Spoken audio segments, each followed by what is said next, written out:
जर आपल्याला पीडीएस मध्ये बघा एक प्रश्न नेहमी असतो, कोणता? कालमापनाचा, की 15 तारखेला सोमवार होता, तर 15 जानेवारीला सोमवार होता, तर 16 सप्टेंबरला किती आहे, कोणता वार असेल? किंवा 16 डिसेंबरला शुक्रवार होता, तर 31 डिसेंबरला कोणता वार असेल? आता अशा प्रकारचं उदाहरण आपण एखादं पाहूया. इथं उदाहरण मी लिहिले, जर 6 जून या दिवशी सोमवार होता, 6 जूनला काय होता? सोमवार होता, तर त्याच वर्षामध्ये 29 नोव्हेंबरला कोणता वार असणार आहे? काढा, कोणता वार असेल आपल्याला काढायचा आहे. मग 6 जून ला सोमवार होता, तर 29 ला कोणता वार असेल? काय करायचं? जून, जुलै, ऑगस्ट, सप्टेंबर, ऑक्टोबर आणि नोव्हेंबर. काय करायचं? जूनला 6 आहे, जूनला किती दिवसांचा वार असतो? 30 दिवसांचा महिना असतो, है की नाही? मग 30 मधनं 6 वजा करा, किती राहिले? 24. जुलै किती दिवसांचा? 31 चा. August, September 30, October 31, November 30. मग 31 चा असेल तर 3 दिवस घ्यायचे, 31 चा असेल तर 3 दिवस, 30 चा असेल 2 दिवस, 31 चा असेल 3, आणि आपल्याला 30 नोव्हेंबर नाही घ्यायचा, आपल्याला 29 नोव्हेंबर घ्यायचा आहे, कारण तो महिना पूर्ण दिलेला नाही. मग 29 नोव्हेंबर, मग 29 नोव्हेंबर हा पूर्ण, नोव्हेंबर महिना पूर्ण नव्हता, त्यामुळे आहे तेवढे दिवस आपण इथं घ्यायचे. मग यांची बेरीज करायची, 4 आणि 3 7, 7 आणि 3 10, 10 आणि 2 12, 12 आणि 3 15, 15 आणि 9 24, हातच्या गेला 2, 2 आणि 2 4, 4 आणि 2 6, किती आलेले आहे? 64. मग 64 ला काय करायचं? 7 ने भागायचं, 7 7 49, 7 8 56, 7 9 63, बरोबर? 7 9 63, 4 1 3 गेला 1, 7 6 गेले 0, बाकी किती राहिलेला आहे? 1. आता या 7 ने 1 ला भाग जात नाही, मग राहिलेला बाकी 1 आहे, तो बाकी काय करायचा? सोमवार आहे त्याच्या पुढे 1 दिवस जायचा, 1 दिवस 1 बाकी राहिला, इथं 2 बाकी राहिले असते तर समजा काय केलं असतं आपण? सोमवारच्या पुढे 2 दिवस गेले असते.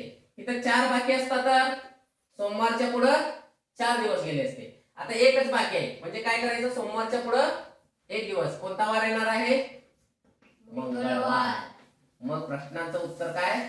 जर 6 जून या दिवशी सोमवार होता, तर त्याच वर्षामध्ये 29 नोव्हेंबरला कोणता वार असणार आहे? लक्षात आलं? आणखीन एक या प्रकारचं उदाहरण दुसरे घेऊया.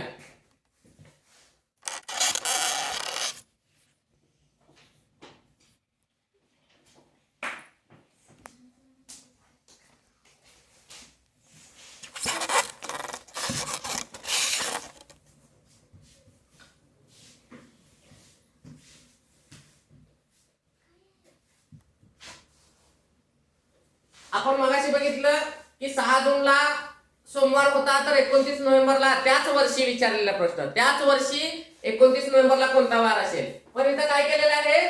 2018 आणि 2021 मधला दिवस काढायचा आहे. 16 ऑगस्ट 2018 रोजी गुरुवार असेल, तर 16 ऑगस्ट 2021 रोजी कोणता वार असेल? मगाच्या उदाहरणामध्ये आपण त्याच वर्षीच्या एखाद्या तारखेचा दिवस काढलेला, पण आता आपल्याला वर्ष बदललेलं आहे. मग काय करायचं? इथं पद्धत वेगळी आहे. 16 ऑगस्ट 2018 ला कोणता वार होता? गुरुवार, बरोबर? मग 16 ऑगस्ट 2019 ला कोणता असेल काढायचं.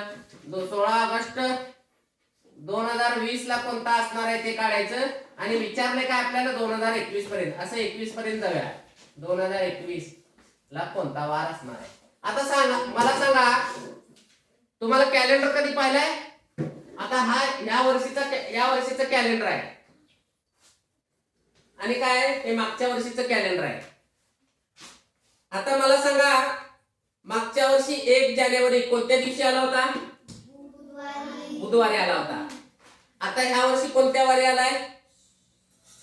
शुक्रवारी.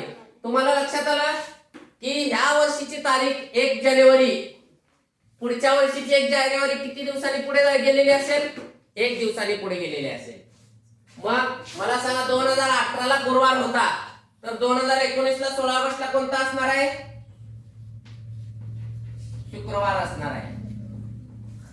2019 1 जानेवारीला शुक्रवार असेल तर तो 16 ऑगस्ट 2019 ला शुक्रवार असेल तर 16 ऑगस्ट 2020 ला कोणता वार असणार आहे? एक दिवस पुढे जायला पाहिजे शुक्रवारच्या, एक दिवस पुढे शनिवार. पण इथे एक गोम आहे. काय आहे? 2020 हे काय आहे? काय आहे? लीप वर्ष आहे. मग लीप वर्षात एका दिवसाऐवजी 2 दिवस पुढे जातो. मग शुक्रवारऐवजी 2 दिवस पुढे शनिवार रविवार. आणि परत आता साधं वर्ष आहे. 2020 ला 16 ऑगस्टला रविवार असेल तर एक दिवस पुढे जाणार. 16 ऑगस्ट 2021 ला कुठला वार येणार? सोमवार. आता इथे फरक बघा, हे साधे वर्ष आहेत, लीप वर्ष नाही. 2025 आणि 2026 हे नाही. 2025 1 जानेवारीला बघा कोणता वार होता? कोणता वार होता? बुधवार होता. तर ह्या वर्षी 1 जानेवारीला गुरुवार आलाय. पण 2024 चं कॅलेंडर बघा तुम्ही इथं बघा, मी इथं लावतो 2024 2025 आणि 2026. आता बघा